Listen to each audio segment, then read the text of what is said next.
चक्रवर्ती तनूजाय सानमो मायमंगलम भद्राचल निवासाय भद्राय ब्रह्मत्मने जानकी प्राणनादाय रामचंद्राय मंगलम वेद वेदांत वेद्याय मेघश्यामलमूर्तये मोहन रूपाय पुण्यश्लोकाय मंगलम विलासपल्लवितमानित सप्तलोके निर्वाह कोरिकतने नगनाक्षलीला श्रीरंगहर्म्यतरंगणदीपरेखा श्रीरंगराज महिषे श्रियमाश्रयामः बोलो सीता लक्ष्मण भरत शत्रुघ्न समेत श्री रामचंद्र भगवान की जय। दुर्गा माता को जय।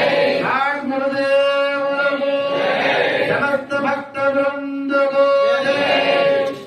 ఇంతవరకు కూడా పారాయణాన్ని పూర్తి చేసుకోవడం జరిగింది. తదుపరి గోశాల వద్ద హోమ కార్యక్రమం ప్రారంభమవుతుంది. ఈరోజు స్వామివారు గురుగారు 4 మాటలు చెప్తారు. ఇప్పుడు అక్కడ కావాల్సిన హోమ కార్యక్రమానికి సంబంధించిన ద్రవ్యాలన్నీ కూడా అక్కడ ఏర్పాటు చేసుకోవడం జరుగుతుంది. జై శ్రీరామ్.